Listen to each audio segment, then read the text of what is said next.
Proclamação do Santo Evangelho de Nosso Senhor Jesus Cristo, segundo São Mateus. Naquele tempo, Jesus foi à região de Cesareia de Filipe e aí perguntou a seus discípulos: quem dizem os homens ser o Filho do Homem? Eles responderam: alguns dizem que é João Batista, outros que Elias, outros ainda que Jeremias ou algum dos profetas. Então Jesus lhe perguntou: e vós quem dizeis que eu sou? Simão Pedro respondeu: tu és o Messias, o Filho do Deus vivo. Respondendo, Jesus lhe disse: feliz és tu, Simão, filho de Jonas, porque não foi um ser humano que te revelou isso, mas o meu Pai que está no céu. Por isso eu te digo que tu és Pedro, sobre esta pedra construirei a minha igreja, e o poder do inferno nunca poderá vencê-la. Eu te darei a chave do reino dos céus. Tudo o que tu ligares na terra será ligado nos céus. Tudo o que desligares na terra será desligado nos céus. Jesus então ordenou aos discípulos que não dissesse a ninguém que era o Messias. Palavra da salvação.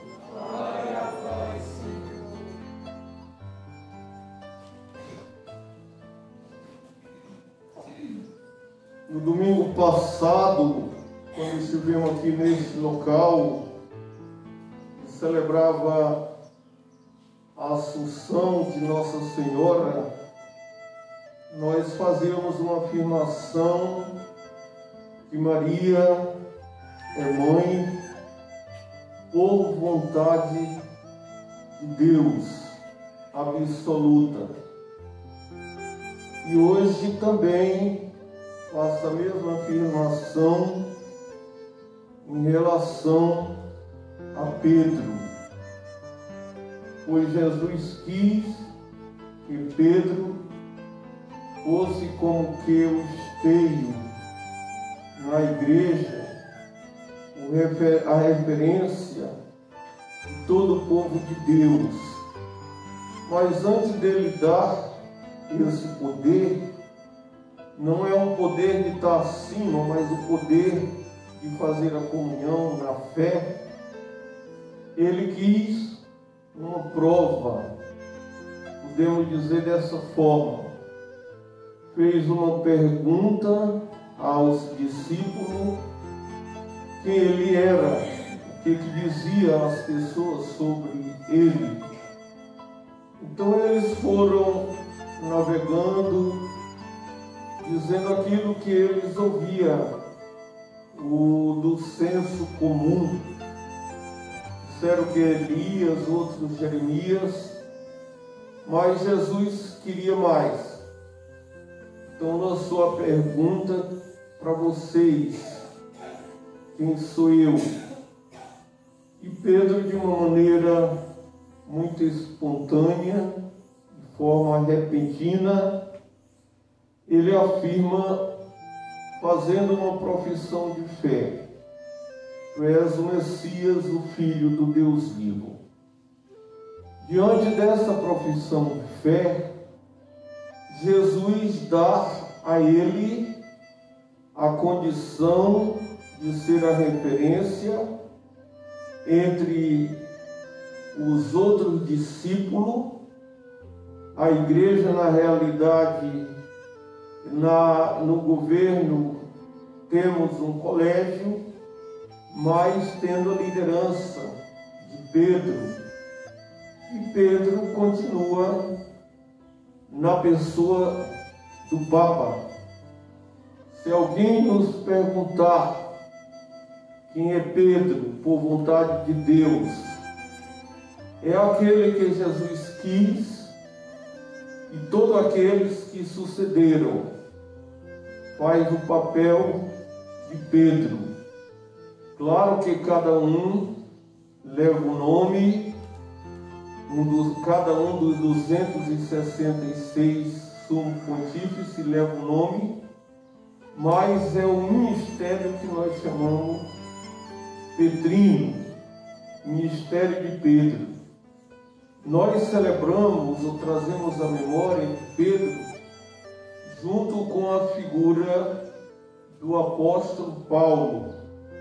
Por razões históricas, a igreja comemora no mesmo dia, traz a memória desses dois apóstolos.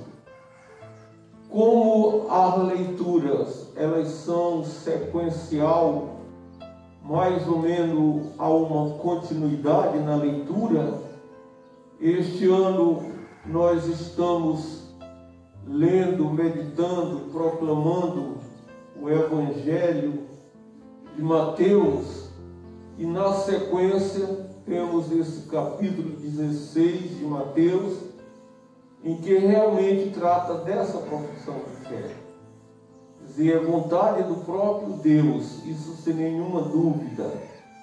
Apesar das controvérsias que alguém às vezes quer dizer o contrário, e eu aqui afirmo uma coisa que afirmei ontem: a nossa fé é uma fé completa, não é uma fé que foi assim como que alinhavada, uma fé coxa de retalhos, mas uma fé completa. Se formos analisar todo o patrimônio da fé, nós entendemos isso, uma fé completa. Não é apenas uma fé que interpreta um texto sagrado, ou pegamos algo isolado, fazemos uma afirmação e aí achamos que é aquilo, quando na realidade a nossa fé é íntegra. E ela foi passada, recebida diretamente da fonte.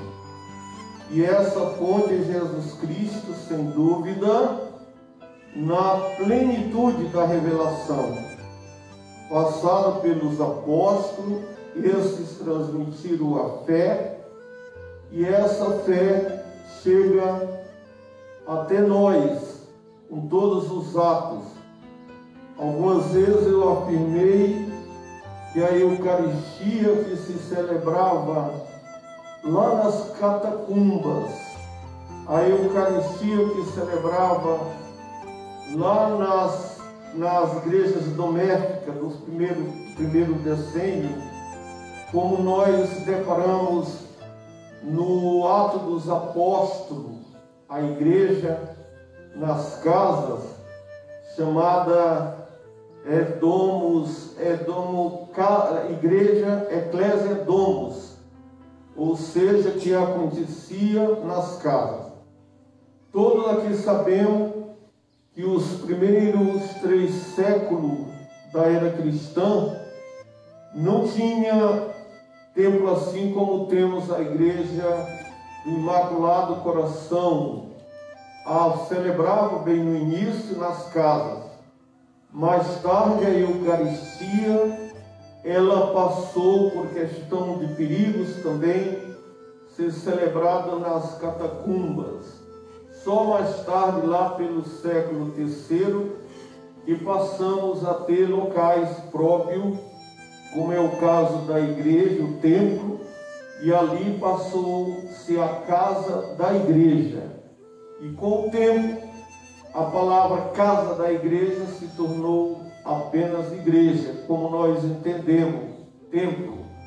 E realmente, o templo, o local que nós nos encontramos é importante, mas é um local em função das pessoas que são discípulas de Jesus Cristo, onde celebra o mistério da fé.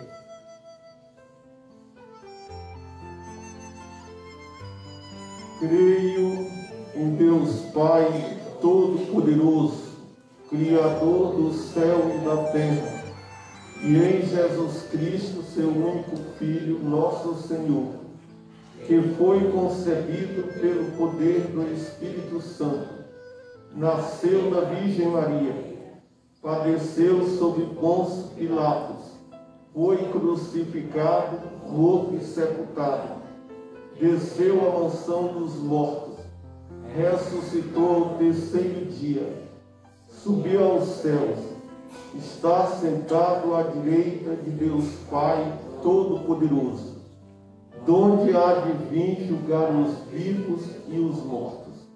Creio no Espírito Santo, na Santa Igreja Católica, na comunhão dos santos, na remissão dos pecados, na ressurreição da carne, na vida eterna. Amém.